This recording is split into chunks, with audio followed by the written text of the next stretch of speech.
Fit FM is owned and operated by Communication Company Limited, located in Stuart Castle, Duncan's Trelawney, Jamaica. We broadcast on FM 96.7 locally and is heard worldwide on fitfmja.com. Our mission is to amplify diverse voices and opinions, inform, educate, entertain, and engage listeners of all ages and lifestyle while promoting responsible community development. Fit FM 96.7, your life, your music. Cultural Mix, an exciting radio show identifying and showcasing cultural diversity across the world through music, interviews, and lively discussions. Join Bev Moonchild on Fit FM 96.7, Fridays 6 to 8 p.m. Cultural Mix, everything cultural. Tune in. Fit FM 96.7, your life, your music. You've got to give this. I'm standing 10 feet tall. Know yourself, know your roots, know your culture. You're in tune to Cultural Mix with Bev Moonchild and Fit FM 96.7. Fridays, 6 to 8 p.m. I'm Mars. No way. Never let it make you wear a frown. Well, you have only one life to live. So your best shot, you've got to give this. I'm standing 10 feet tall, standing 10 feet tall, standing 10 feet tall. I'm standing 10 feet tall, standing 10 feet tall, standing 10 above them all. Well, things may not be like you want them to be. Yes, so be wise. You've got to tread carefully. Well, there may be obstacles in your way. Just remember, Rome wasn't built in one day. I'm standing 10 feet tall, standing 10 feet tall, standing 10 feet tall. Well, I'm standing 10 feet tall, standing 10 feet tall, standing 10 above them all. Well.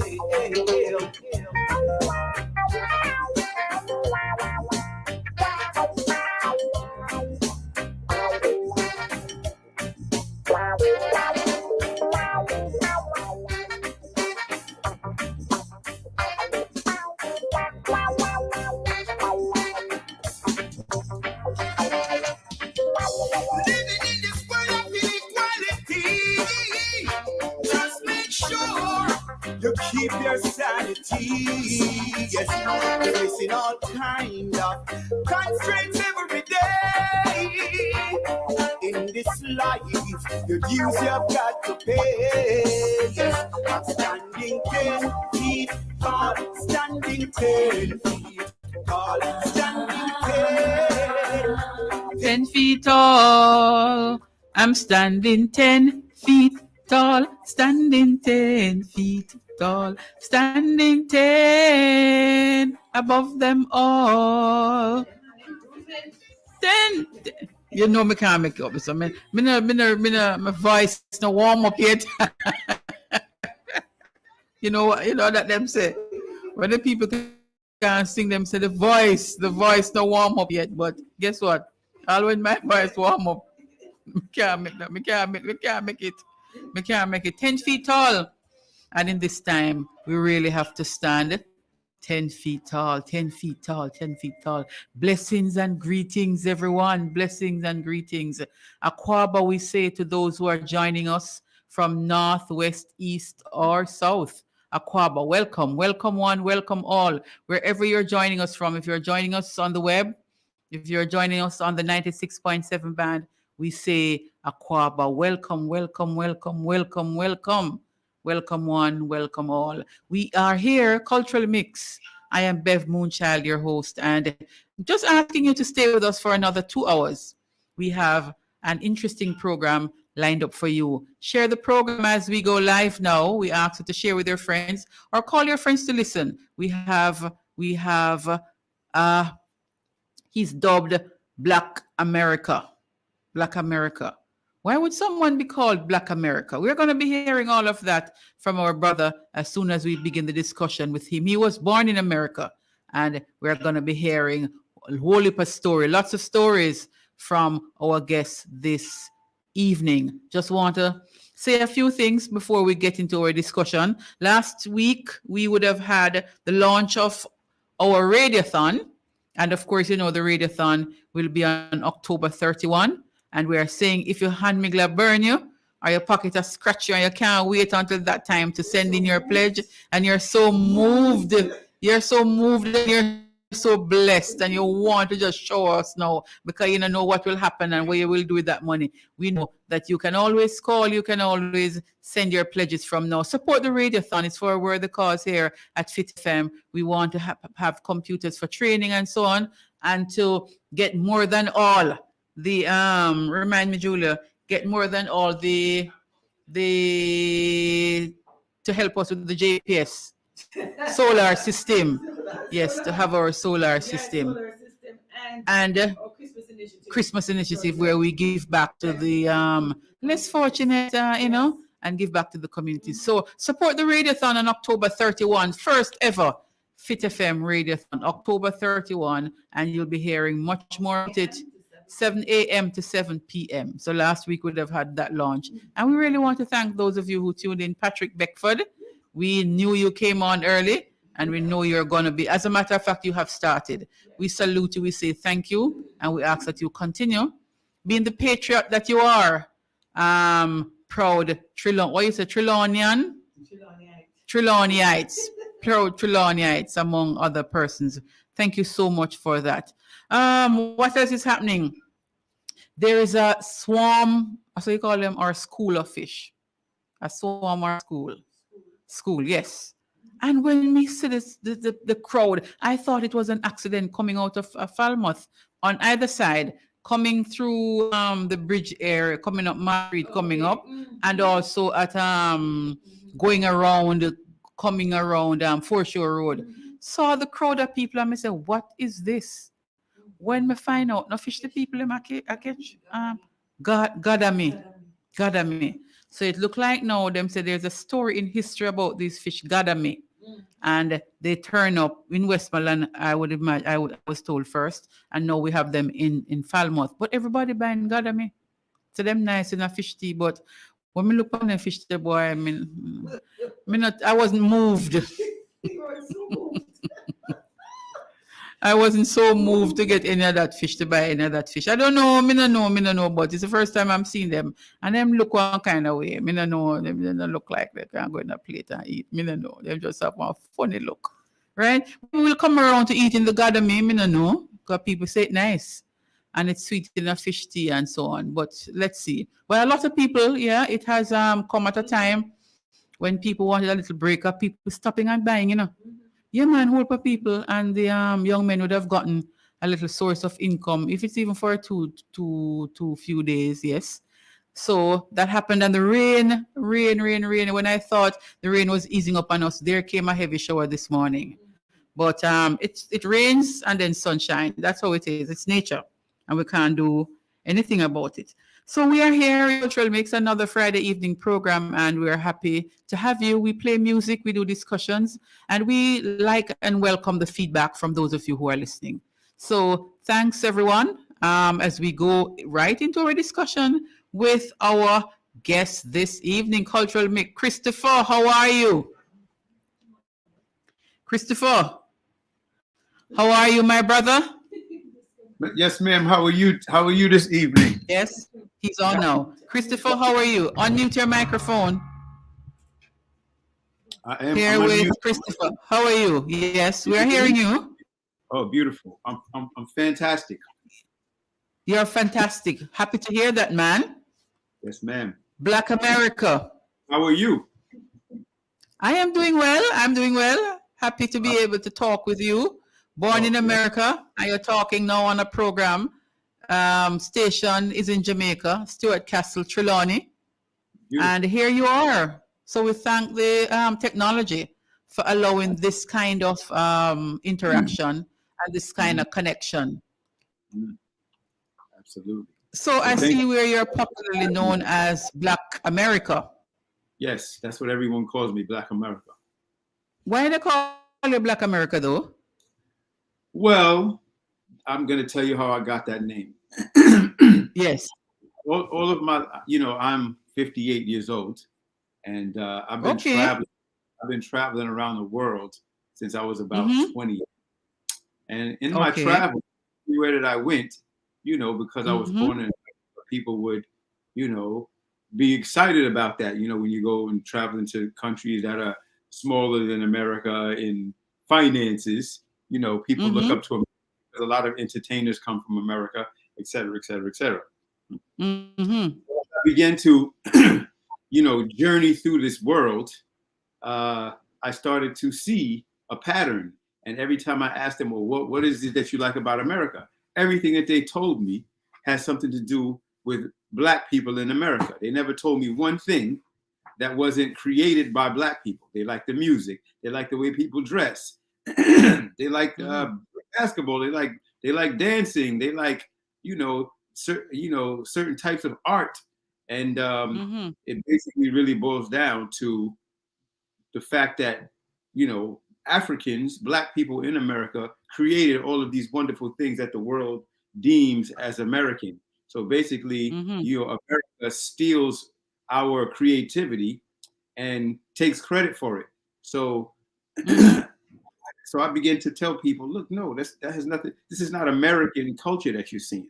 This is African culture, Black culture, made by Black people in America. We created all of these things, and then the Caucasians, they imitate us, learn from us, and then they take credit for the things that we do. So, I'm pretty disgruntled about this for a long time. So, I also am a music artist. And so I had a band, and the name of the band was Black America.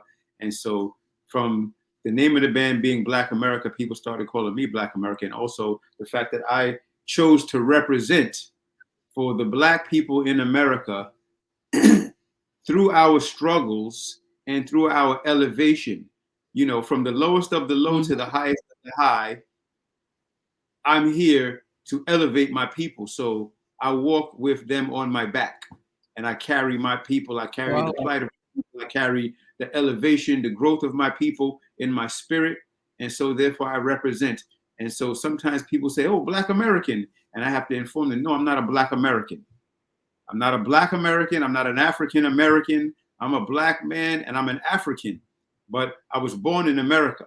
So until all of the Black people in America realize that they're Africans, I have to, one of my jobs is to elevate and enlighten them as to who they are and what their potential is. So that's how I got the name.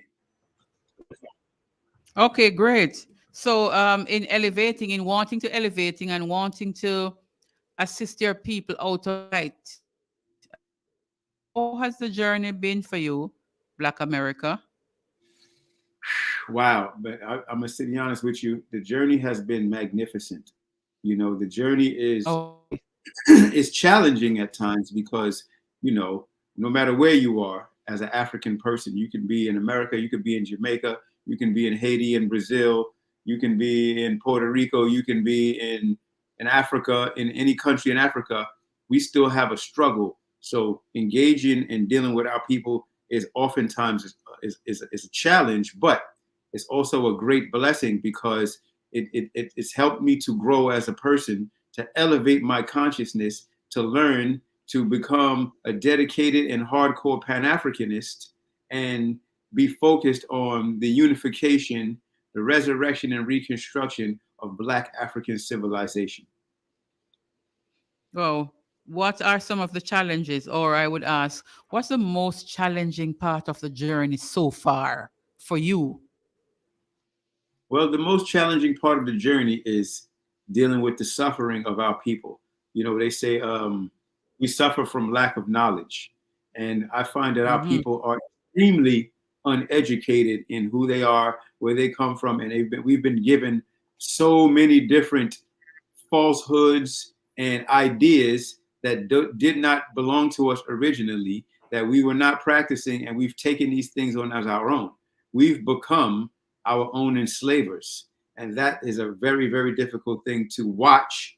It's a very difficult thing to try to get people to come out of, because people are invested in their own enslavement, whether they realize it or not. One thing that we have come to understand, Chris, is Yes, ma'am. that if it took you 10 years to learn something, it might very well take you more than 10 years to unlearn that very same thing. So getting people to unlearn, I would want to think, as a matter of fact, not think, I know, would be a difficult part of your journey. Right. Well, realistically, I'm not really trying to get people to unlearn, because once you learn something, you can't unlearn it. But what I'm trying to get people to do is to actually learn something. And what one of the confusions that we have through speaking English, you know, English is like a sort of a witchcraft. You know, that's why in their language they call, you know, the forming of their words spelling. So it kind of the whole Eurocentric paradigm is kind of it casts spells upon its victims. So at the end of the day, you can't really unlearn something, but what you can do is you can actually learn the truth. And once you learn the truth and you learn, you know, the lowest common denominator, the foundation, then you can take what you learned, what you think you knew, and the things that you have, you know, accumulated in your consciousness throughout your existence, and you can put it into a proper perspective. So you don't want to ever forget, but you want to put things in their proper perspective so that you can be balanced, you can be powerful. Right. I noticed you talk English language and likening English language kind of to witchcraft, because once that's caught you know, it's gonna be pretty hard to get out or get from under that spell. And I would want for you a little to just expand on this concept that you have of the English language almost being like witchcraft. Well, you know, not only do they use the language, but they also have mastered the use of imagery. So if you look at, like, in America, there's a place called Hollywood, which is kind of like the foundation of the film industry. And now you have Nollywood, Hollywood, you got a whole bunch of woods. But Hollywood is actually the wood that they used to use to craft what they would call magic wands and do things to cast spells on people. So they call this thing Hollywood. And in all reality, it's a form of programming. So from the time you're born, you're watching these programs, and they're putting things in your consciousness, into your psyche, to get you to behave a certain way. Your average person can't see that. They just think that, oh, this is some type of form of enjoyment.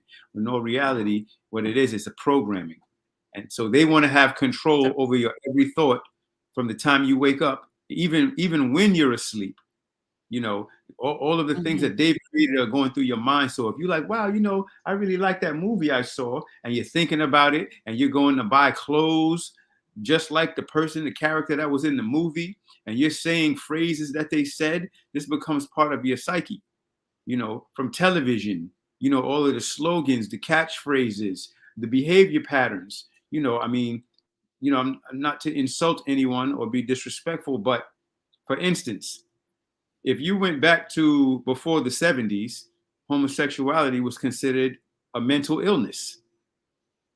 But because of that's part of the Europeans' culture, and it's not part of other people's culture, they've done everything they can do to transform your understanding of this behavior pattern, to make it feel as though it's normal and it's something that you should do. You should have just something that you should choose, to the point where now they're forcing your children to learn about it. Even, you know what I mean? So this is some of the the spells that they're casting. Mm-hmm. There has been so many, as you call it, spells being casted on the people, on Black people. On your journey now, as you would have been dubbed or been called Black America, how are you actually doing it? Getting people to understand, getting people to actually learn. What are some of the things that you are doing? Some of the things that you are engaged in getting your people to understand and to actually learn? Well, what I've chosen to do is to lead by example. So, you know, I was very, very blessed and fortunate that our ancestors and the spirit guides and, you know, the forces, the creative forces of the universe, the creative of aspects, and came and got me, because, you know, I was not, I'm not going to say I was like everyone else, because I've never been just like everyone else, but I did many of the things that everybody does, you know. And so when I was awakened, and, you know, I was always on the path to enlightenment and the path to elevation consciousness. You know, I was into it even when I was a little child, studying on my own, reading books, mythology and metaphysics and things of that nature. And so I was always inclined to this way of thinking about things and questioning things. But as I became older, you know, I was in the street, running around, chasing women, doing all kinds of, you know, debauchery, et cetera, et cetera. And I was saved by this work. It saved me. So, you know, throughout my life, I've been through many things. You know, my mother was a very African-centered person. And so I take a lot of that from her. You know, I come from a very strong family background on my father's side as well, you know, which instilled in me ethics and morals. And once I begin, you know, like I said, I've been traveling around the world for a long time. And I think it probably was about 16 years ago that I got to my first visit to Africa. As you can see, you know, my screen saver behind me is an ancient map of Africa. And my first step off the airplane onto the continent, it was an awakening, because literally when I touched down, the second I stepped out of the airport, a voice came and whispered to me in my ear, and there was no one saying it to me. So I'm turning around, looking behind me, like, yo. So I can literally feel a breath on my neck, and the breath, like when somebody's whispering in your ear, and it said to me, "You're home, you're free, and you're safe." And how did you feel? I felt like I just walked through the veil. The veil was lifted, and I could see, and I could understand how important it was to understand who you are and where you come from, because what I saw and what I learned was priceless, you know. And there is no place that I'd rather be than on the continent of Africa. There's nothing that I would rather do than to bring my people home, because that is our only salvation. Our salvation in engaging with our origins. Whether you go and move to Africa, you do business in Africa, whether you just go visit, whether you engage with people who are in Africa and you invest, you know, this is our destiny. And if we don't fulfill our destiny, then we're headed for doom. So once I visited the continent for the first time, and I was really just like, you know, amazed at what I saw, even though I'm a pretty, you know, well-rounded person. I've traveled many places. I've been in many countries, and I already understood that the paradigm that people think here in the West, that, oh, America and England and France and European ways of thinking and being is so elevated, with no reality, it's really savagery. So returning to the continent showed me that our people are still vibrating on a certain frequency of love for self and unity, even though there are a lot of problems and issues on the continent. The everyday person has a lot of love for the people around them, and they really, really help each other, unlike what they do in the West. You know, even in the Caribbean, people are more helpful to each other. But at the same time, they also have in the Caribbean, America, South America, they have a Eurocentric mindset to the point where selfishness, materialism, and ego is a main part of the consciousness of people in the Western paradigm. When you go to Africa, have ego. I mean, I'm sure you have some politicians and some famous rich people, but your average people, they don't walk around with ego. They're not materialistic. They're not flaunting what they have. You know, it's almost looked down upon to behave in this way. When you first stepped into Africa, what was that thing that caught your attention, or what was that first thing that you were so lifted up about? That's one question. And the other is, what were you most disappointed? What was this thing that you say, wow, I'm disappointed in this? Well, the thing that captured me and still captures me to this day was the sense of family, the sense of chain of command and hierarchy and respect. It was something that I had never seen. I saw it growing up as a child because, I'm like I said, I'm 50, so I grew up with my grandparents and my great grandmother. So everyone in my family respected their elders. It was unspoken. As a child, you were taught morals and standards, and you had no choice but to live by them. You know what I'm saying? But even that, it paled in comparison to the way that people behave in Africa. In Africa, to this day, family is above everything else. People don't leave their families. A person could be 99 years old and they still live in the house with the whole family. Unless someone gets married and then they go live with their husband or wife or something, and then they're going to be, their family is going to be involved in what they do all day long, every day. This family will go pick up your child from school and you're eating together. People do not eat by themselves. You know what I mean? They eat in with other people. You know what I'm saying? So the sense of community is something that it touched my spirit, and it showed me that there's no place like home. You know what I mean? And as far as you wouldn't find like an old and a home for the elderly. You wouldn't have something like that. We have that in Jamaica, and I know there are many in America, home for the elderly. There's no such thing in Africa as home for the elderly. They don't, people take care of the old people. And not only do they take care of the old people, but their respect and adoration and the attention, the attendance that they give you. And I'm not old.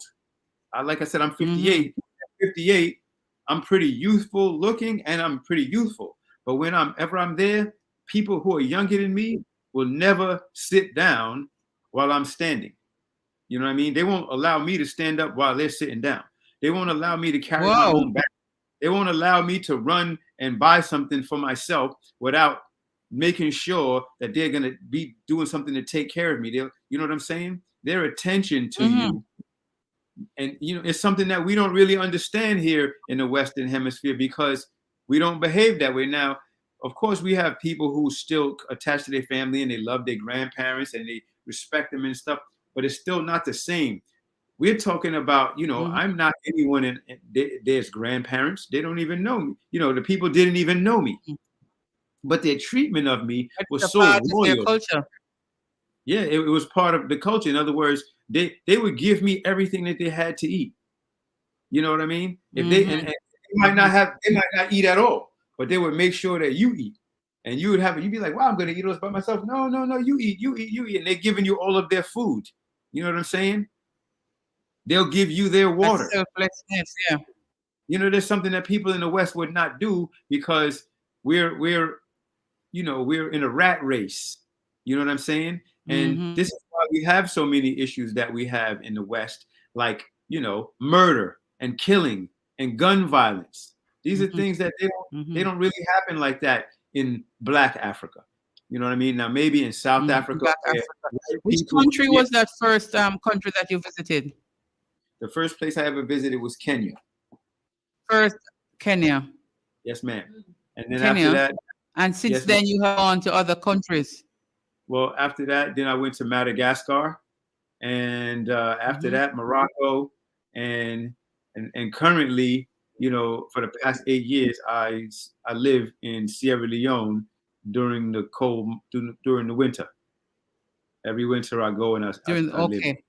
Because I don't want to see no snow, cold weather. I don't want to put on the I can't stand the cold weather. So, you know, I make sure I'm over there, you know, eating fish that the fishermen just caught, you know, Yes. walking with my peoples, you know what I mean? And as much good work as I possibly can. Okay, in Jamaica, I would say you take care of yourself during the winter months. That's right. That's right. Now you asked me a question. You asked me what was my disappointment. Yes. What disappointed about? Yeah. So what disappointed me and still disappoints me is the fact that it's so difficult to get our people to get up and go to Africa. Just go visit. It's like almost like people say, "Yo, yeah, you know," but it's like almost there's a fear that the white man has put in our people to make us afraid of Africa, even if we like, you know, the idea of Africa. And when you ask people, have you been to Africa? They be like, no. And in all reality, it's kind of like, for me, I don't care if you're homeless. You could be the poorest person in the world. If you're in the Western Hemisphere, you need to scrounge up as much change as you possibly can and take a pilgrimage, because it will be such a enlightening experience and uplifting experience that it will change your life. It would make you be the person that you always wanted to be, because you would strive to you'd have to strive to get back there again. So that, and you'd see so much to be done, so many opportunities, so many options, so much resources, so much love. You got 1.5 billion Black people on the continent of Africa. It's the largest landmass occupied by humans with the most quality and massive amount of resources and land available to us. Period. But why aren't we interested to go then? If there's so much there, why we don't want to go to Africa? What could have caused that? What is it? What do you think? The white man. Hollywood, brainwashing, torture, slavery. They've been programming into us to despise ourselves for hundreds of years. You know, to hate our hair, to hate our skin, to hate our nose. We want to be white so bad that you almost find in the whole planet, you barely find any Black women wearing their own natural hair. Wow. You know, you have skin bleaching. What other race of people wears other people's hair on their head? It's a psychosis. You know, we're brainwashed and broken as a people. So when back in the days, you know, when they were showing you Tarzan movies, they made you believe that your own people are savages. Not completely, but they made us believe that our people are savages, that Africa is a barren place and people are starving. We're talking, there's so much land in Africa that you can grow food on that's just green and plush that it's impossible. It's impossible for there to be a shortage of anything unless it's contrived. Unless it's a contrived situation. It's impossible, because everything grows everywhere. There's minerals under almost every inch of land. Gold, diamonds, you know, every mineral is underneath the land, every inch of it, in mass quantity. There's so much fresh water. And think about this, it rains all throughout West Africa, Central Africa, and most of Southern Africa, and even East Africa. It rains 3 months, at least 2 to 4 months every single year. So do you understand how much fresh water that is? In other words, it's impossible. So the only way that things could be the way that they are is it had to be planned out. It's a war. It's war. So they've enacted warfare on us. And we don't even understand that we're at war. We just think, well, this is how things are supposed to be, because that's the brainwashing. That's the programming. The programming has made us think that the white man's way, thought, and perspective is normal. And it is the most uncivilized and abnormal thing that could possibly be.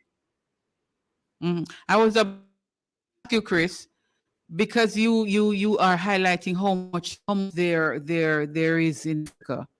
The gold, the this, the that, the water, and everything. Then, how do you speak? How do you respond to the people who, for example, Jamaica or the Caribbean, for that matter, what we sometimes or most times see of Africa are starving, flies coming at their mouth, their bellies bang over, them head big, and them just look hungry. Right. That's what we see.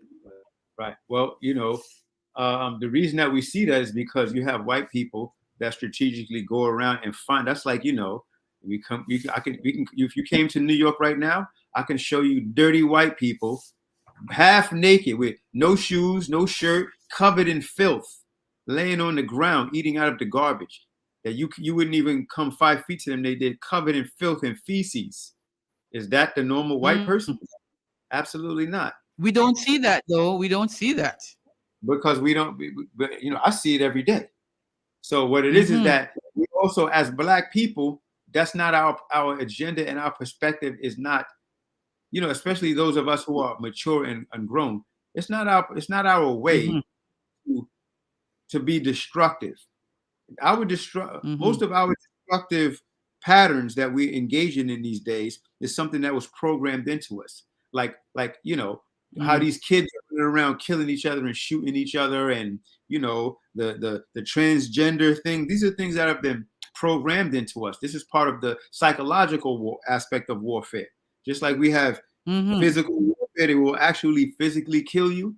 You also have psychological warfare where they'll kill your mind, and then you also have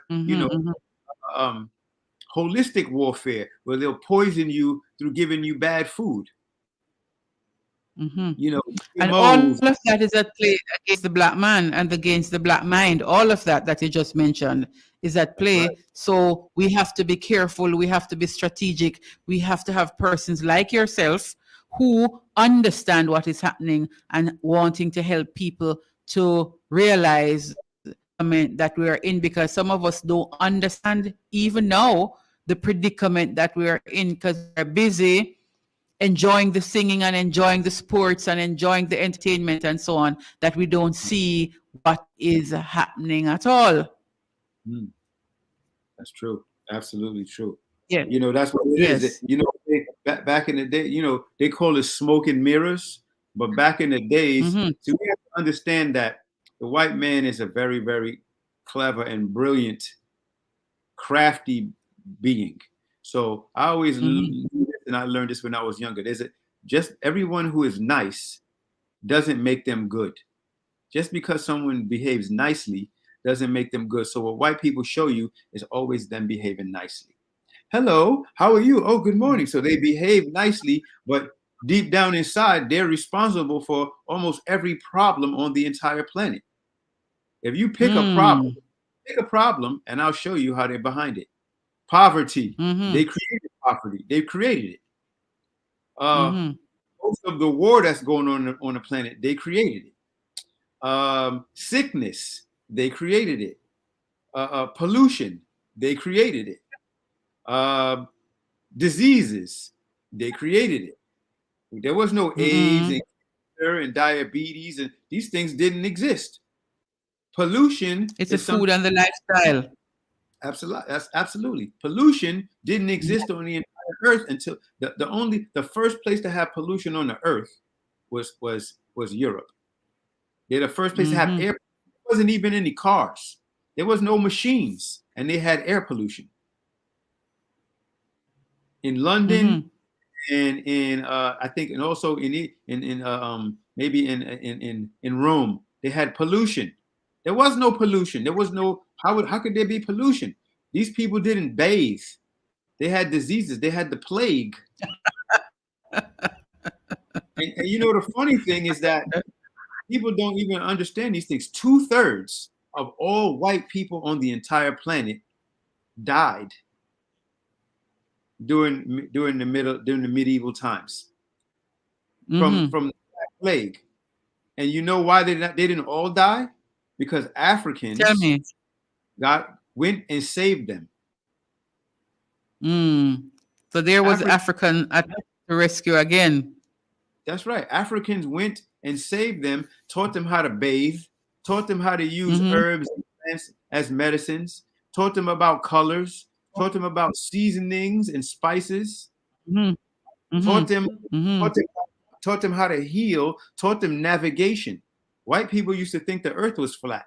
Now, everybody who's over the age of 50 years old can attest to that, because we were taught that in school. They used to think that the earth was flat. When you reach the horizon, that you will fall off the planet. You will fall off the earth. It wasn't traveling around the planet. So if you look at this map, you see all these ships and you see all this stuff. We created navigation. We're the first human beings that navigate the planet and taught things to everyone on the planet. If you understand that, even in China is what you may call an ancient culture, right? But in China, the symbol of China is a lion.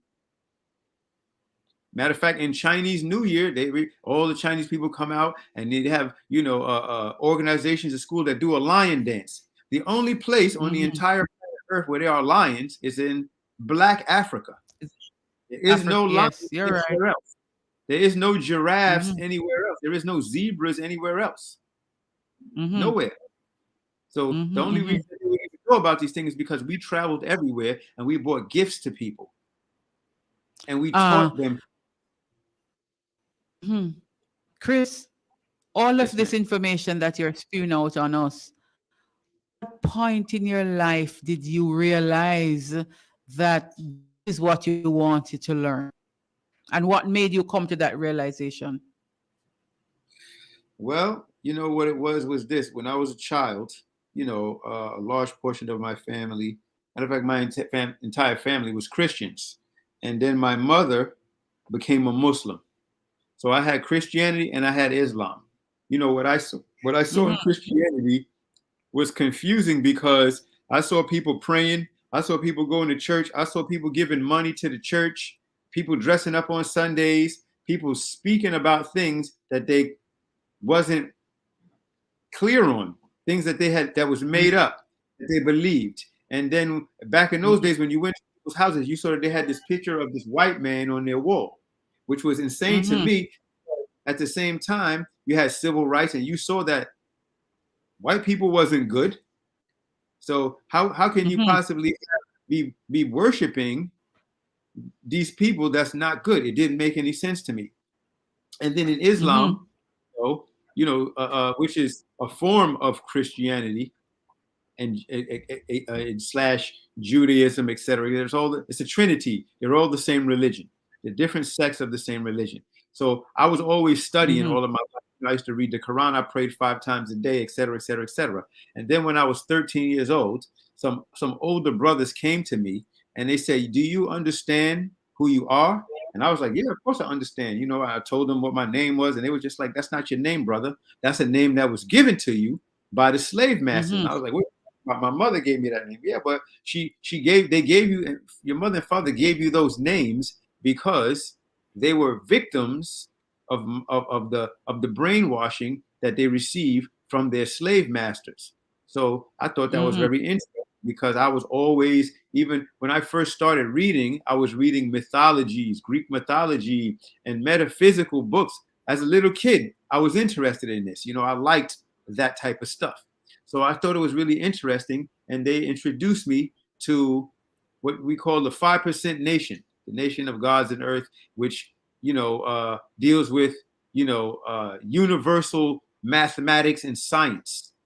So once I began to study these things and I started to learn more about reality as opposed to faith, belief, and fantasy, it changed my perspective. When I would watch people do and say things that didn't make sense, and then when I would ask my eldest questions, like, "Well, how do you know of this and how do you know that? And these stories, and then I would ask them about the stories in the Bible and the stories in the Quran, and they wouldn't have any answers for me. They'd be like, well, you just got to believe. But at the same time, they would tell you to not believe everything that you hear. They said, believe none of what you hear, half of what you see. But yet and still they're believing something that they can't hear or see, which didn't make any sense to me. And it had no foundation or root in our culture. These are things that was forced upon us. The Arabs were our first enslavers and invaders. And after that, then the Europeans came with Christianity. But first the Arabs came with Islam, and then the Europeans came with Christianity. So once I learned this as a little child of 13 years old, I began studying throughout my whole life since then. Metaphysics. And then when I was later. What you were studying, where were you getting those materials from?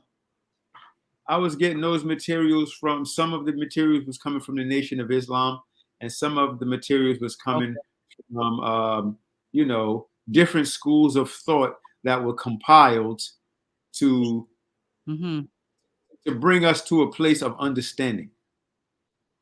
Different philosophies. At 13 years old, where did you go to get these books? At 13, who would have provided you? They were young. They were young people, but they were older than me. So they were in 18, 19, in their 20s. People who were former Black Panthers or from Nation of Islam, and then they became Pakistanis, which is the nation of gods and earth, where they say the Black man is God. The Black man is the original man, and this is a fact. Okay. So if you study Christianity, it doesn't tell you that. If you study Islam, it doesn't tell you the Black man is the original man. But the truth is, the Black man and the Black woman is the original people on this planet.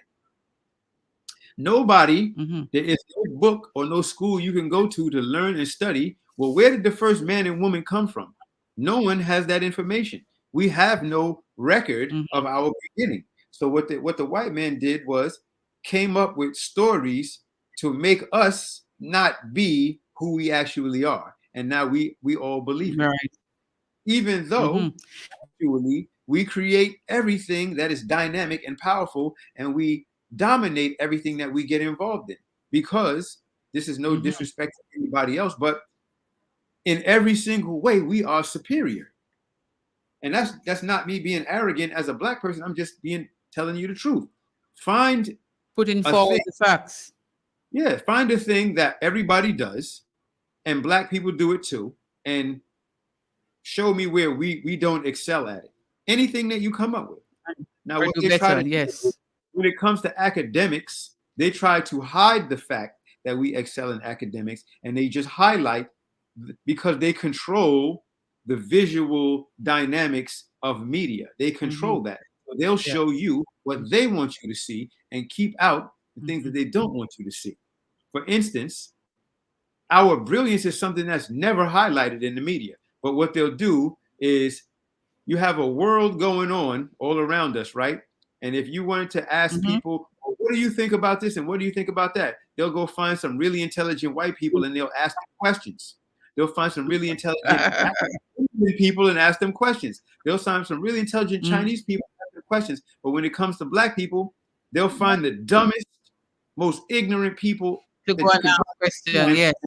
Questions. So throughout all of the political campaigns, they're going to rappers like Cardi B, who can barely speak proper any language. No consciousness, no knowledge of self, no world knowledge whatsoever. And they'll interview these people, Lil Wayne, Cardi B, the dude's name, just ignorance. So they find people who can't represent. They find people who are terrible representations of us. In other words, they can't represent. They represent the damaged aspect of us. And all of that is they're doing that for a reason. All of that is planned. That is something not by accident. It's not by accident. We're gonna take a break, Christopher. We're gonna play music and we're gonna come right back. Just take a little break. Yes, ma'am. It's Cultural Mix, folks. It's Friday. I am your host, Bev Moonchild. We're talking to Chris Black America, born and bred in America. We're talking to him. He's really getting deep. We're going to be talking when we come back about some other stuff that he's involved in there in the United States.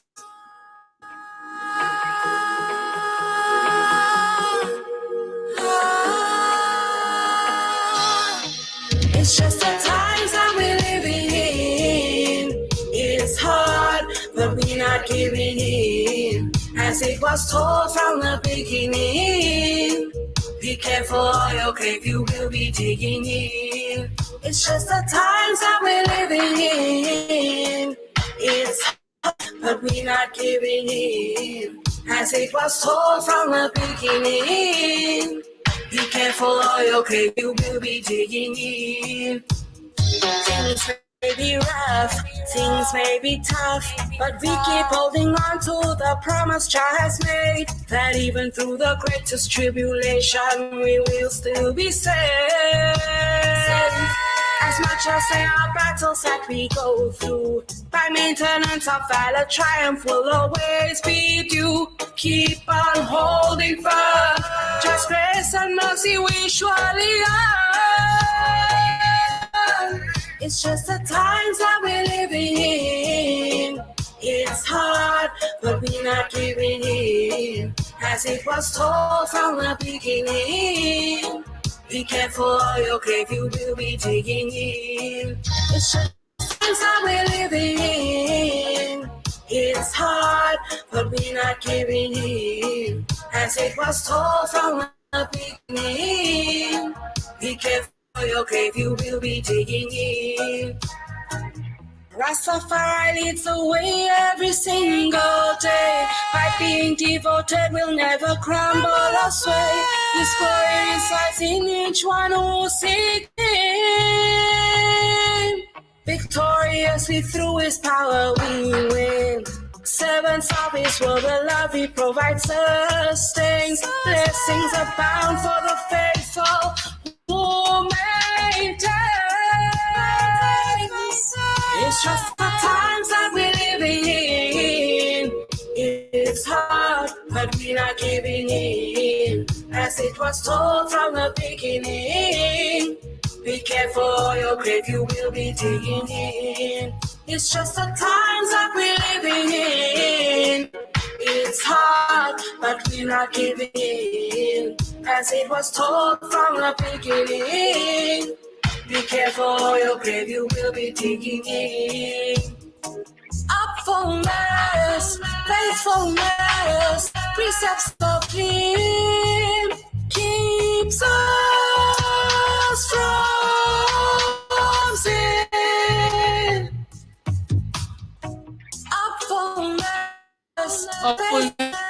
Upfulness. We are hearing there from Queen Naftali. She's born South African and lives somewhere in Africa there, Chris, as we're talking about the African mind and the African man, the African woman. So we hear from Queen Naftali there. Welcome back to Cultural Mix. I'm your host, Bev Moonchild. This evening, we're talking with Chris. He's known popularly as Black America. Chris, welcome back. Yes, ma'am. Thank you. You grew up in America. I'm enjoying the company, and I'm enjoying the music. You enjoy the music? Yes. Thank you so much. Queen Naftali there from South Africa. You were born in America. At the time when you were growing up in America, when you make that comparison now with the young people, what's the difference, and what is the main thing that you would want to, I don't want to say correct, but what is the main thing you would want to straighten out? What is the main thing you would want to deal with as you look at the youth nowadays compared to when you were growing up in America? Well, I would say this: the violence, the self-destruction, the lack of direction, the lack of love, the lack of respect. When I was young, kids always going to be kids and did mischievous. Some people did bad things. There was crime, there was all kinds of stuff, but not like it is now. Now it's become an epidemic. It's become like almost like a mental disease where before it was like a few people was doing bad things. Now the majority is almost engaged in self-destructive behavior. Even people who's not actually shooting and killing, the songs that they sing, the mantras that they follow, their consciousness, their mindset is one of devastating, self-destructive negativity. You can't find any good songs in the mainstream media at all. There's nothing singing about positivity. Every rapper sings about something terrible, killing somebody else, spitting on somebody's grave, killing somebody's mama. This is all they're singing about in the music today. You know, violence. It's the very same thing in Jamaica. Absolutely. Because there's with the dancehall music. There's no difference. There's no difference. Because the only music that Black people have now, outside of religious music, is African music. You know, African hip hop and African Afrobeat music is the only music where they're singing about positivity, love, you know, and things of that nature. You know what I'm saying? Because, like I was saying, it's deliberate, Chris? Absolutely. Absolutely. Because look, we just listened to a beautiful sister singing about something beautiful, right? But music that the mainstream of women is singing about now is, you know, being promiscuous, you know, taking about their bodies. Yeah, you know, being prostitutes, being whores and prostitutes and sluts. And, you know, they actually, the white men actually came up with terminologies and phrases like you can't criticize people who are doing things that are counterproductive. This is the insanity of a woman who is what you would call a slut. You can't. It's not considered as a bad thing. It's like they're calling it slut shaming. And there's women who are marching to protect the right to be a bad person. You know, and when I say a bad person, the world has gone upside down. Absolutely, and that's the intention. Upside down. The white man had this intention all the time. Why? Because this is his culture. In his world, his culture is one of perversion. It always was. You know, in Africa, there was no acceptance of this type of behavior whatsoever. Even today, there's no countries on the continent of Africa except for South Africa, which was run, owned, and operated by white people. Every other country on the entire continent, homosexuality is illegal. Where you are, Chris, and through the works that you are doing, what are some of the things that you are doing to keep our youth on the straight and narrow? What are some of the things? Well, one of the things that I'm doing is, you know, I'm building a coalition of Black men all around the entire planet, an international coalition of Black men to create a web, a net, a blanket to put over our people of protection and realignment, the resurrection and reconstruction of Black African civilization, because sometimes we speak about these things and we fantasize about them, not even realizing that you wasn't born in this world to fantasize about things. You was born to take action. So for instance, like you have your show. If you just thought about having a show and talked to people about having a show, we wouldn't be here right now. And we don't realize as adults, there's nothing that we can't do because we see other people doing it. Yet we, as you know, melanated people, choose to sit and watch our own devastation when no one else would do that. When people abuse Chinese people, the entire Asian race steps up and demands justice. And if you don't give them justice, there's a consequence that you have to pay. If you do something to a white person, let's say a white woman got kidnapped in some Arab country, the white countries would get together and send armies over there and blow them up, kill millions of them, kill their babies, just destroy them completely. But when people do something to us, we don't do anything but complain. Protesting is a form of complaining. It's not productive or progressive at all. It doesn't do anything. It's actually cowardice, but it's the type of cowardice that makes people feel as if they're doing something. Because, well, I said something, but if somebody's killing your children, what is saying something going to do? Nothing. Hasn't done anything. So now we've let it. And it won't do anything either. Excuse me? I'm saying it won't do anything either.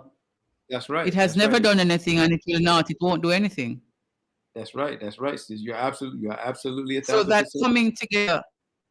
Yes, the coming together that you're doing, the coalition that you are, that you just mentioned, that you're trying to bring people all over the world together. How is that coming on? What are you actually actively doing?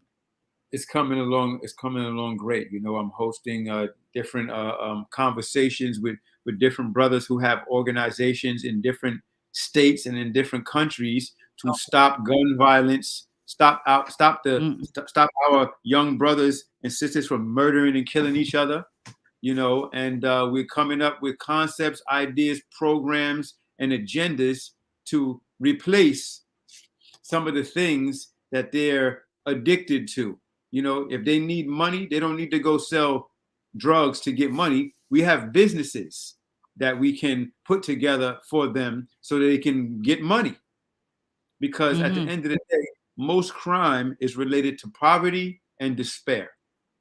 Because especially in our communities, we don't just run around doing crime for no reason.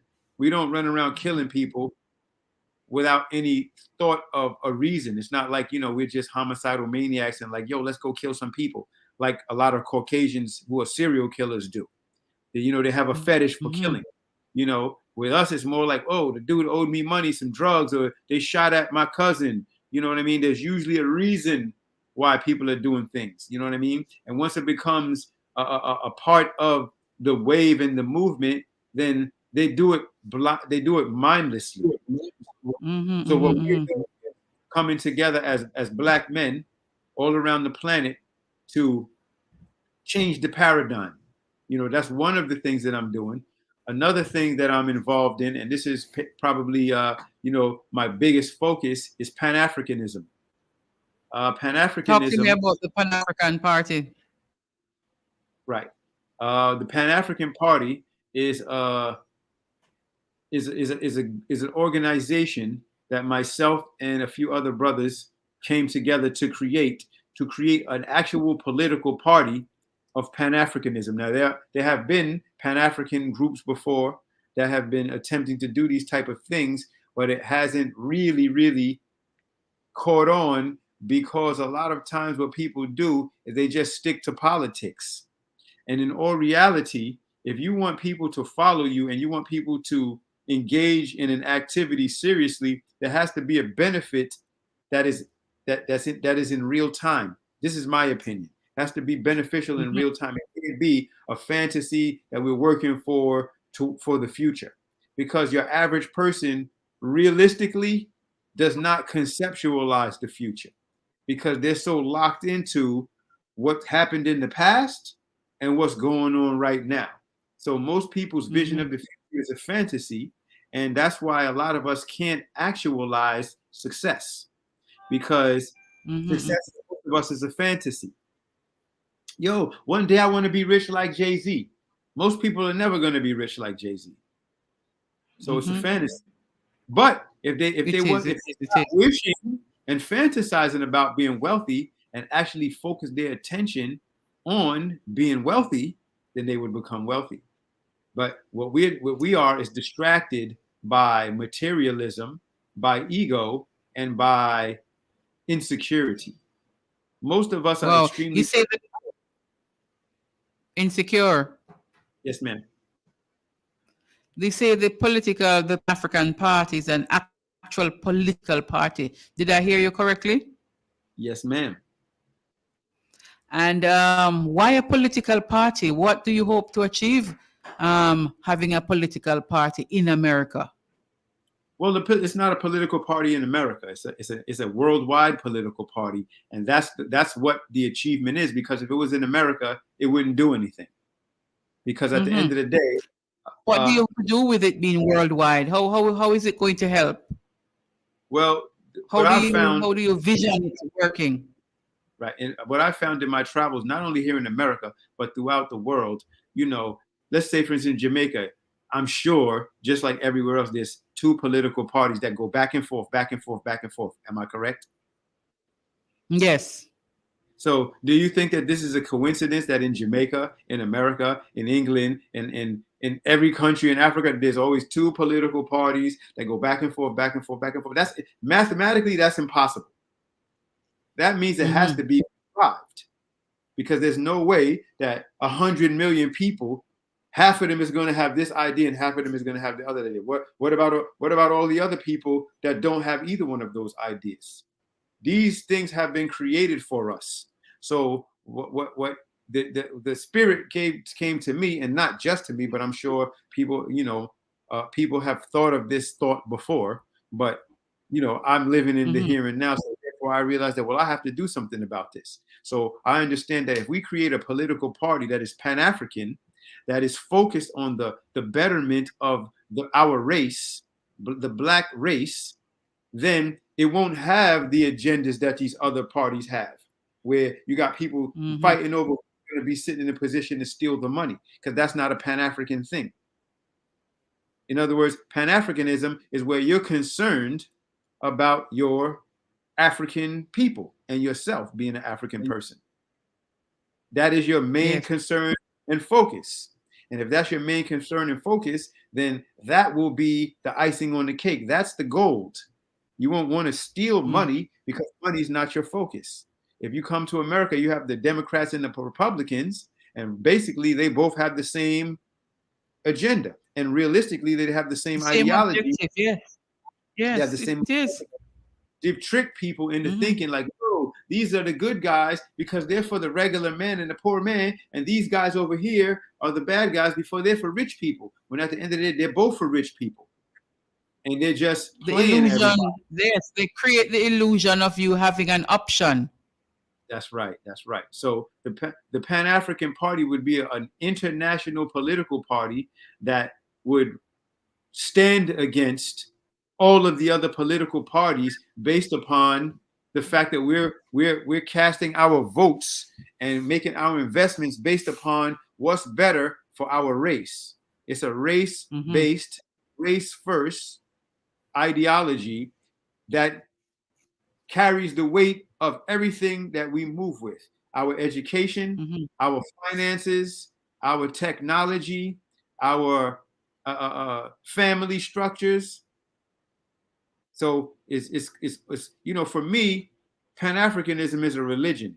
For me personally, I believe in the Black race. So I don't have a religion that would contest, another religion, because I just believe in Black people. That's it. That's how far are you on with the party? How old? As I'm not how far on. How old? How do you have this vision? A year ago? 2 years ago? I mean, I've had this vision for quite a while, and the way that this came to fruition was I'm a member of an organization called the Pan-African Federalist Movement. The Pan-African Federalist Movement is an organization that was created on the continent, and it was brought to America to create the reality of the United African States. The United African States is the forming together of all Black nations into one state, into one country. And so let's say if every country in Black Africa, every Black country in the Caribbean and in South America, and all the Black people in the diaspora became one nation, that means there would be 2 billion people that's part of that nation. And even if you live in Jamaica, you still be an African. You still be a citizen of Africa. And Jamaica would be a state in Africa. So that means the British and the Americans could no longer rape Jamaica for its natural resources and and they would no longer be a colony of Jamaica. I mean, of the white man. You know, Haiti would no longer be a colony of the white man. The Barbados would no longer be a colony of the white man. Cuba would no longer be a colony of the white man. And all the black people who live in Brazil, in America, in England, wherever in France, would be citizens by race of the United African States and have rights, voting rights, have a passport, and could travel back and forth and have access to all the resources. Because this is the dynamic that makes countries powerful, resources. So it doesn't make sense that Africa, being the continent with the most resources and the most quantity of people, there's 1.5 billion people on the continent of Africa. And then there's another 500 million outside in the diaspora. That makes us 2 billion strong. We outnumber everybody on the planet. We're physically stronger than everyone on the planet, and we have more resources than everyone on the planet. There's no way that we should be behind. So the Pan-African Party is based on this. It's based on unifying the race into one political mindset. And the Pan-African Federalist Movement is an organization that was formed to create the United African States, to bring forth a Congress that would vote on and bring to fruition this nation. You know, how are you actively pursuing this this though? Well, you know, myself and several other of us, we travel around the world and we bring awareness and knowledge to what it is that we're doing, and we recruit people to join and to go and recruit other people. So the real goal is to bring this consciousness to the masses, and then the masses would let their leaders know, look, this is what we want, and if you don't do it, you out of here. Because at the end of the day, it doesn't make sense that we're getting raped and being used as food by our leaders for our enemies. You know, this is something that you know, I forget what I was watching, where somebody made it into a statement, and it was very, very powerful. They said that every black nation on the planet is being used to feed the white race, to feed other races. In other words, you have a country, and as the leader of a country, your job is to make sure that your people in your country is doing the best that they possibly can. But none of our leaders are doing that. Our leaders are making sure that our enemies are doing the best that they possibly can at the expense of the populace of the country that they're supposed to be the leader of. So it's like they're selling out their own people. Absolutely, for a seat at the table with the white man, or the another Chinese. sellout. Now the Chinese, the white man, and the Chinese man, and the Another Indian man. sellout. Another sellout. That's Another right. episode of selling out. That's right. That's right. But So, we're you happy know, to have brothers like yourself who have that vision and who continue to go around, as you say. You are going around and you're forming groups with other like-minded people, because this vision that you have, you hope to have this vision come true. Yes, ma'am. Yes, ma'am. Well, you know, I'm gonna say this: I don't do hope, and I don't do try, because at the end of the day, you know, it's like this. If what they say, do or die. Do You know or what I'm saying? die. Do or die. That's a saying that we have here in New York. You know what I mean? Do or die. You know, I was born in the Bronx, but realistically, I'm really a Brooklynite. And so where I lived in Brooklyn was called Bed-Stuy. It's called Do or Die Bed-Stuy. Do or So, die. That's right. I believe in do or die. You know, Doing. is to succeed. We're kind of losing. Okay, My plan okay. is C plan A, and I'm not going to Yes. stop until I win. There is no losing. We keep going until we succeed, until we become victorious. You know, That is the spirit I like. I want to ask you, behind you, I'm seeing the map. You mentioned that it was an earlier map of Africa. yes, ma'am. Are there symbols on that map? I'm not so sure. But if they are, what are those symbols? Well, it's this is actually a screensaver. It's not actually an actual map behind me. It's actually a screensaver. And basically, what it's showing is that that we were powerful before anybody else was powerful. We had kingdoms and nations, and we mapped out not only the planet but the entire universe, the entire stellar system was mapped out by us. We shared this with everyone. We shared this with the Europeans. And for the people who are confused and don't understand this, Arabs are white people.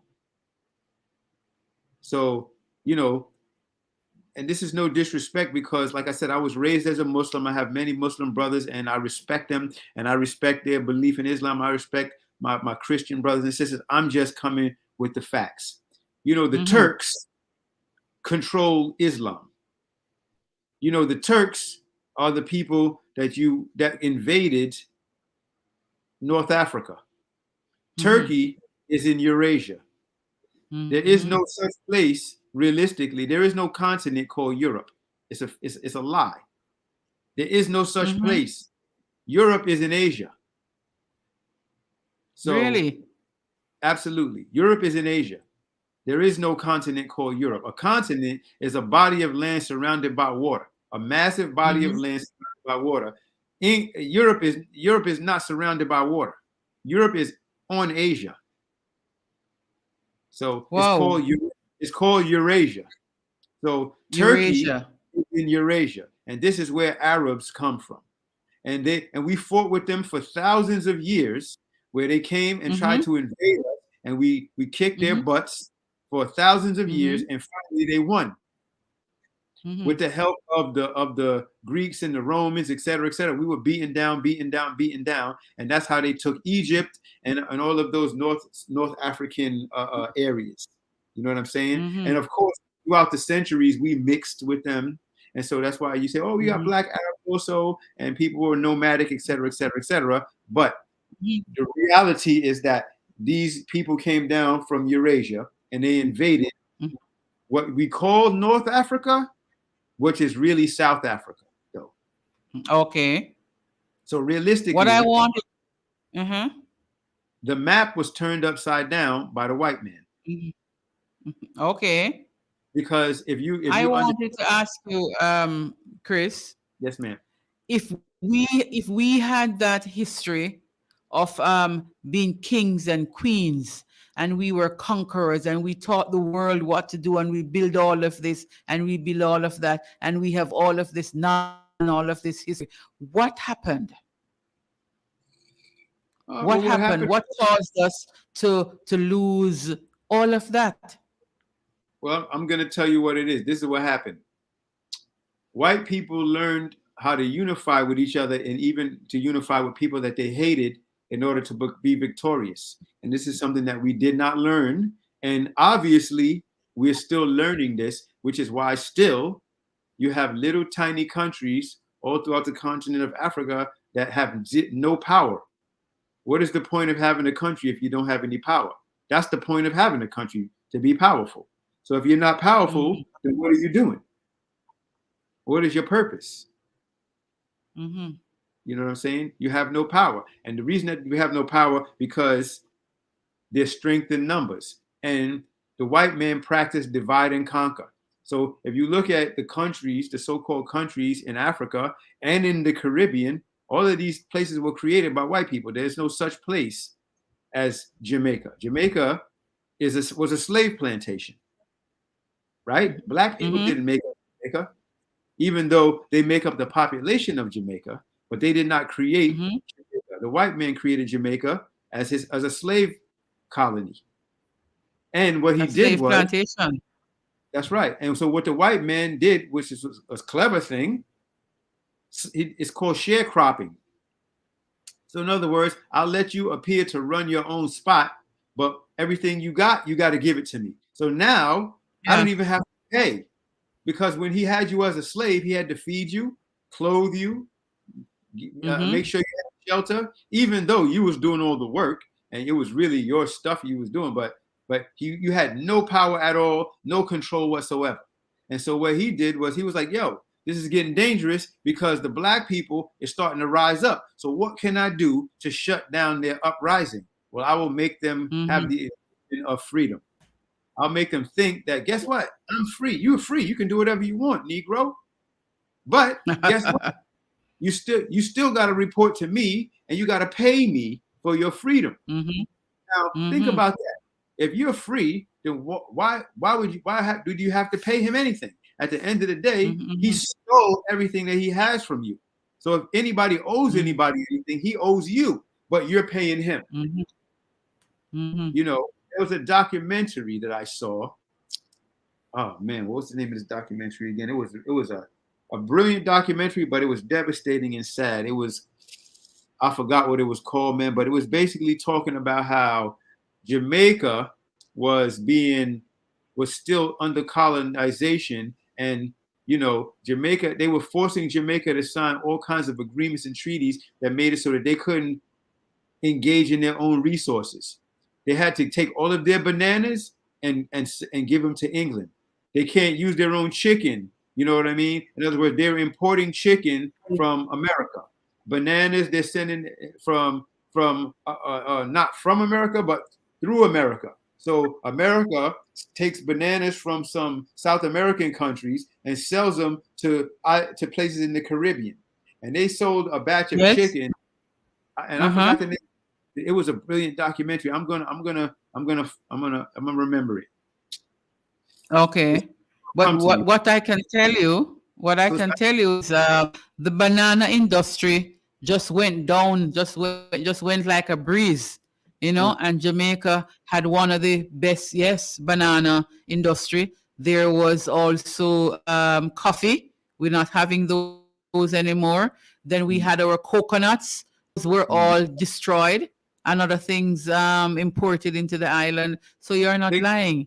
Lots of things that we had growing up, I remember as a child, and other persons can remember. We don't have those anymore.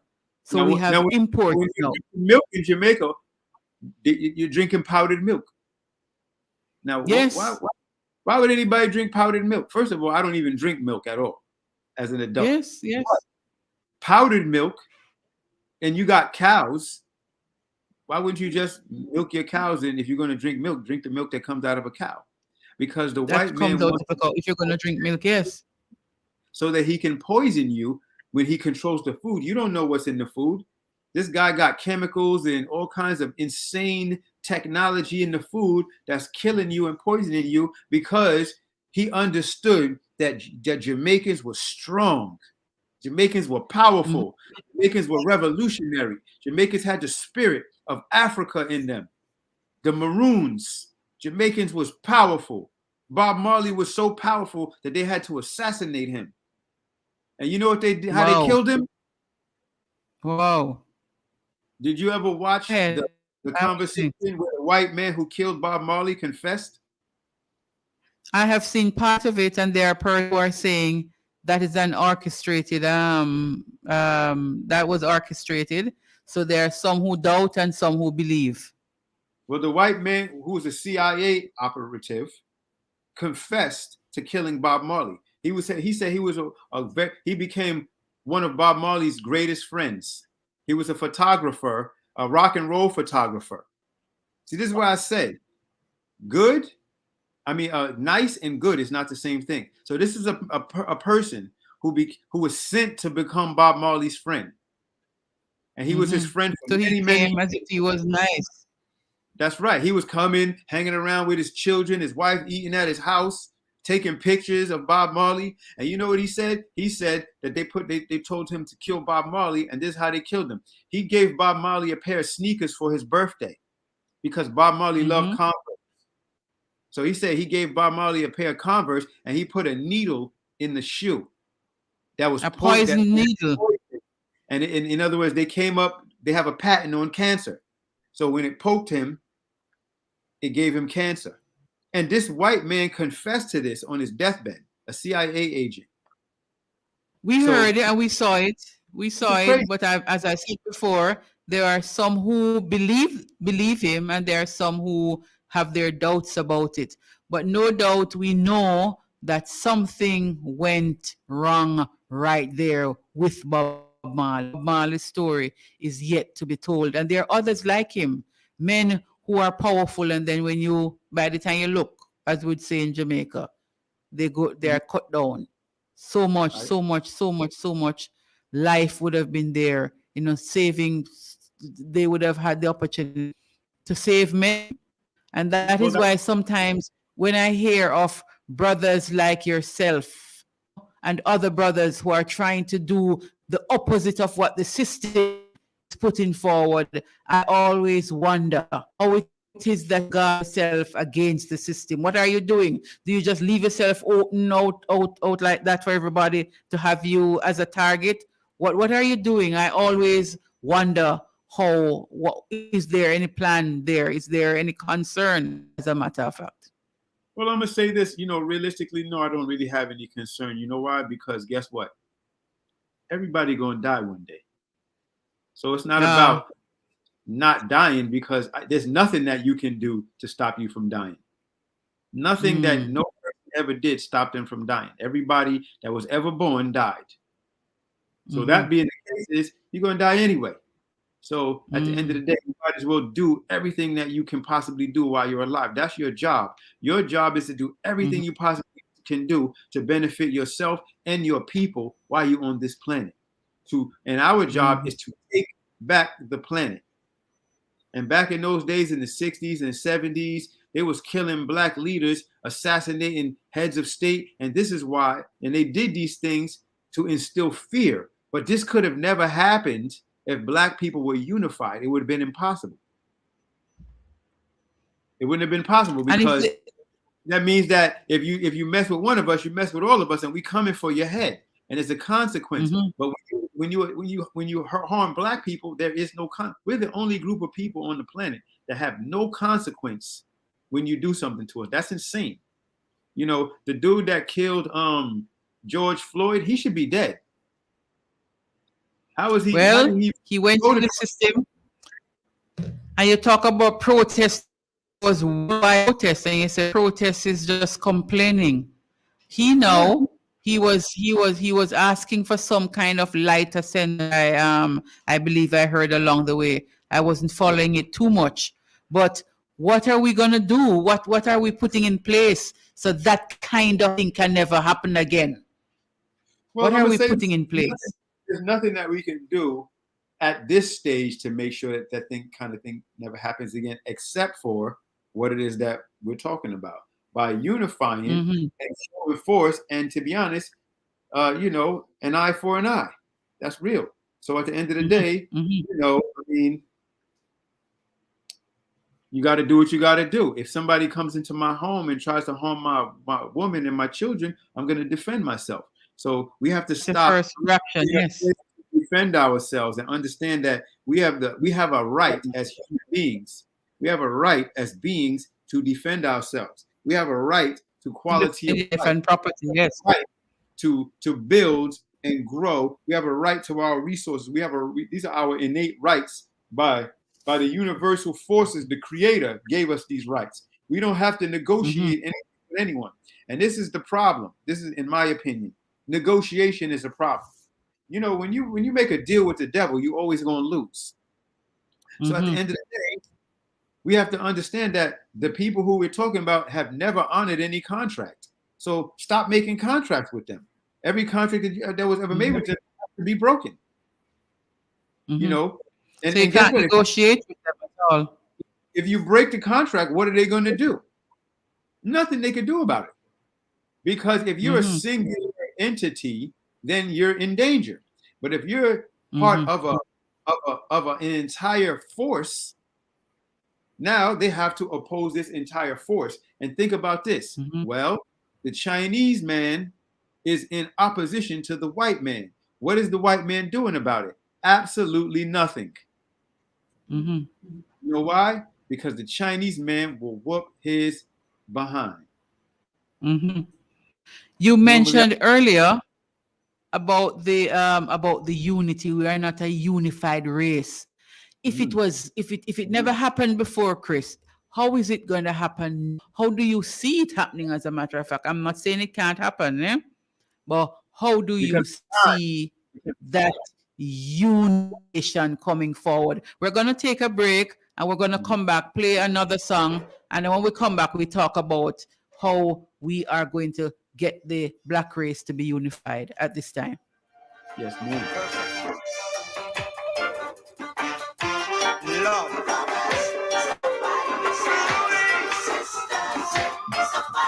Togetherness we need.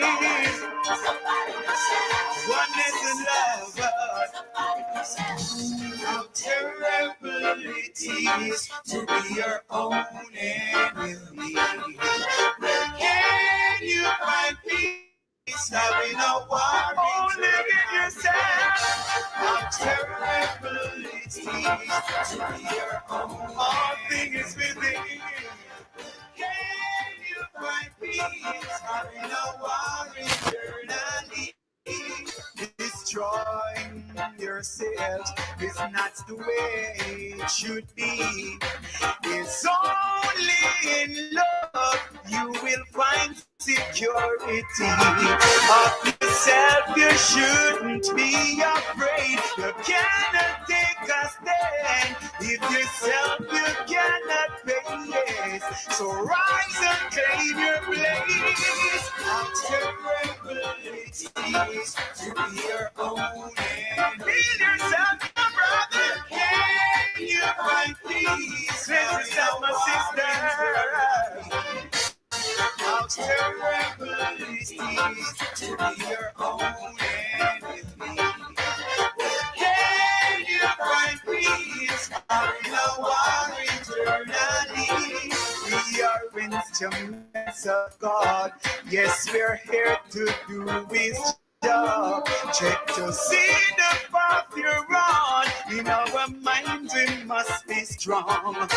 If there is no tranquility within our own selves, then how can we find peace and love with someone else? How terrible it is. Can you see me? Do you feel what I'm saying? Can you find peace? Having a war in the fight of peace and love. How terrible it is to be your own enemy. Can you find peace? Having a war eternally.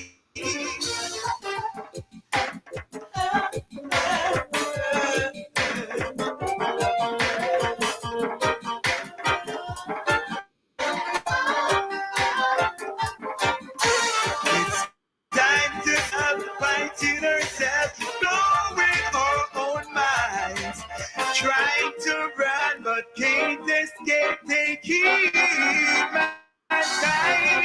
How terrible it is to be your own enemy. How terrible it is. Can you find Peace, having a war internally. How terrible it is to be your own enemy. Singing Chris, welcome back. It is Cultural Mix. I am Bev Moonchild, your host, and we are in the studio of Fit FM 96.7, your life, your music. It's Trelawney's radio. So, Chris, before we went on that musical, I was asking about getting the black race to be unified. Mm-hmm. Well, part of the way that we do that is doing what we're doing right now. We're having a conversation, we're having a discussion. We have someone like yourself who is brilliant enough to create a platform where we can have these kinds of conversations, and all of the people that enjoy your platform will be enlightened and become, if they're not already involved, they will become curious about this unity that will free them, liberate them, make them have a better life, bring abundance and greatness back to them. Abundance and greatness. You know what I mean? In other words, this is how you get freedom. It's work. You have to work for our freedom. And some of that work is, how can I put it? It's diligent, and what's the word I'm looking for? Diligent and find another one if you can't find the one you're looking for. Diligent and spiritually elevating. Once you walk that journey, it becomes kind of like a religious experience. Freedom, such a powerful thing. If you've ever experienced it, you know, when I'm on the continent, I feel safe. I feel completely and totally safe. When I'm in America, you know, I'm a dude. I know how to handle myself in the street, et cetera, et cetera. So I'm a grown up. But at the end of the day, you never feel safe here. You never feel safe because the threat of something negative happening is always around you. When I'm on the continent, bad things happening to you is not normal, especially when we're talking about violence or some kind of oppression. It's not normal. It's not normal for people to shoot each other. It's not normal for people to stab each other and rob each other. Why? Because the consequences for it is dire and it's not acceptable. The masses don't accept stealing. Here, you know, in the West, when somebody does something terrible, people applaud it. People will actually pull out I will find an excuse for it. Yeah, people see two people fighting and they'll pull out their phone and start videotaping and laughing. But in Africa, if they see a confrontation, a conflict start to happen, everything stops and everybody runs over and stops it. They're not going to allow you to fight. And if you steal something, you're not going to get 5 inches before they grab you and take care of you before the police even get there. And then the police come and they grab you, if you're lucky, and take you away. If you even. So you have been to Kenya. Yes, ma'am. And you say for the last couple of years you are in what? Sierra Leone? Yes, ma'am.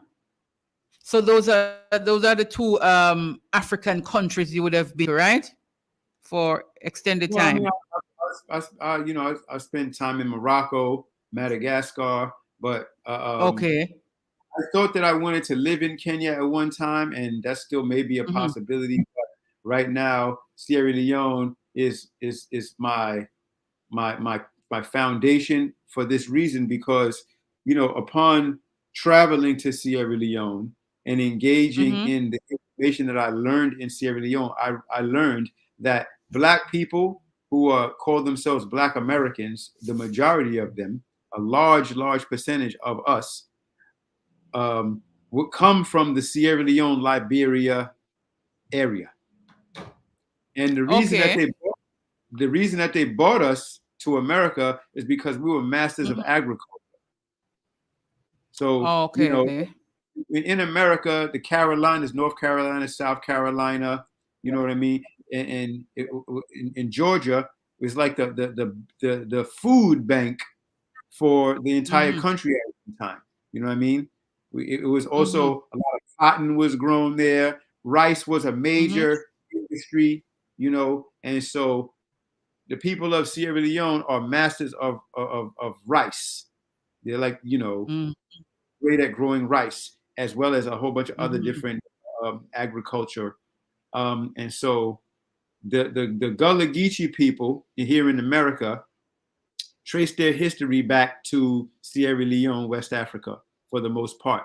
And my great grandmother was a Gullah Geechee woman, you know. And so, and to be honest, you know, I kind of knew that, but it didn't mean anything to me because I didn't really have an understanding of what it meant at that time until I went to Sierra Leone and I really got, you know, lessons in the history of the Gullah people, lessons in the slave trade that went on there in Sierra Leone, visiting different forts and different historical sites on a regular basis. You know, I was educated, and now through the information that I learned and I'm still learning, it showed me that I have roots in this place.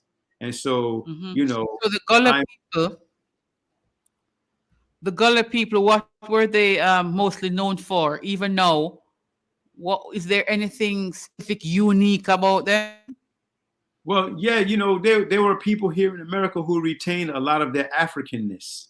In other words, when you go to the area where they live at here in America, they still have cultural practices. There's not a lot of Black people in America who have held on to things from Africa. Maybe innately it's inside of us, so people can dance and bodies and attitudes and energy. They've held on to that, but not language and cultural practices. They still have certain basket weaving skills and words in their vocabulary that they say in Sierra Leone that just miraculously they held on to for all this time. And from my understanding, when a leader from Sierra Leone came to visit America, and as he was touring around the country, he stopped off in the area where the Gullah people are here in America. And when they received him and they made presentations to him, they were singing songs that came from where he was from. And he was like, well, how do you know these songs? Oh, we held on to these traditions throughout the time we've been here in America. And then he let them know, listen, these things come from my country, and invited a delegation of them to come back to Sierra Leone. And it's been history ever since. Now, I'm no professor. I'm no expert. I'm a student. And I am very, very blessed and fortunate to be in relation and engage with people who are professors and are brilliant historians. And, I learn as much as I can. And, I'm a multitasker, so I learn a little bit of this and a little bit of that until it becomes a lot. And so, I'm a student. Work in progress. I'm learning. A student. Yeah. Yes, and ma'am. You're learning. Yes. Is there any words that you could drop here now coming from that lineage that you have of the Gullah people? Not really. No, not really. Because like I said, that my great grandmother, and I grew up in New York City. So summertimes I was sent to live with my great grandmother. So I just remember how she used to dress, and she didn't probably even know this information about Sierra Leone. She never said anything about Sierra Leone. You know what I'm saying? But the way she used to talk, and then when I went to Sierra Leone, I heard some of the terminologies and phrases like Guan get, and how she spoke and her mannerisms, the way she dressed, the way she moved. My great grandmother lived in a house that didn't have running water, and she had to pump the water and heat the water, and she grew her own food. She had a small farm, and she grew almost all of her own food. And one of her favorite things was okra. Now, I didn't even know okra. I didn't even know okra came from Africa. You know what I mean? Because most of my life, I hated okra. And so okra stew is something that they eat. And I used to hate that, but as an adult, I grew to love it. But it never really dawned on me until I went to Sierra Leone. Wow, I learned some time ago that okra came from Africa, but it wasn't an important piece of knowledge until I started spending a lot of time there. And I was like, wow, okay, now I'm understanding more. I'm understanding this thing about the rice, okra, certain cultural. What's your favorite food there down in Sierra Leone? My favorite food? Yeah. I like the okra stew. I like I'm a fish lover, so I like the snapper. I'm a snapper fan, man. I like that grilled fish. I can eat that every day, all day. Grilled fish. That's my grilled fish. My food. Yes, my favorite. That's food. Your favorite dish, favorite meal there in Sierra Leone? My favorite meal, yes, ma'am. I eat it every day. Okay.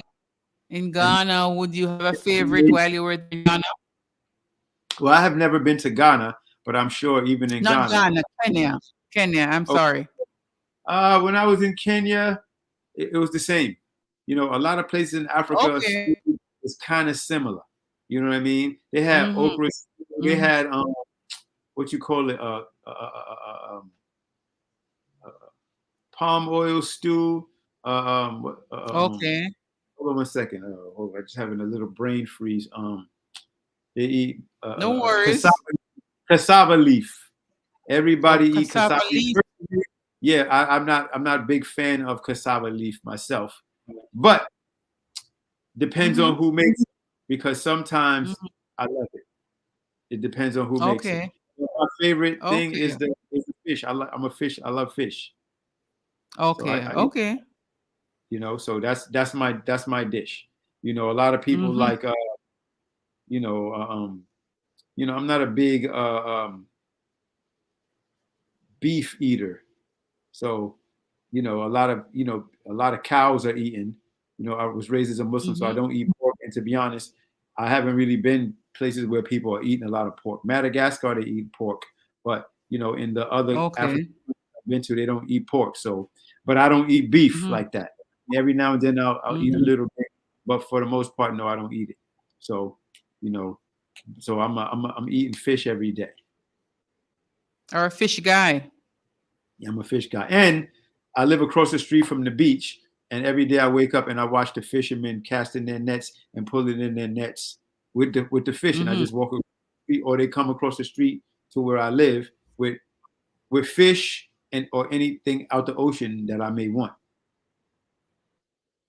That's great. That's awesome, Chris. So Black America. Can you believe the time now? It's now 7:46. Just 40 minutes to our end of the program. We've been talking. You have shared a lot with us. By listening to you, I understand that you have that urge to elevate your people, as you would have said, elevating people out of the plight, the situation condition that some of them aren't even aware that they are in this condition.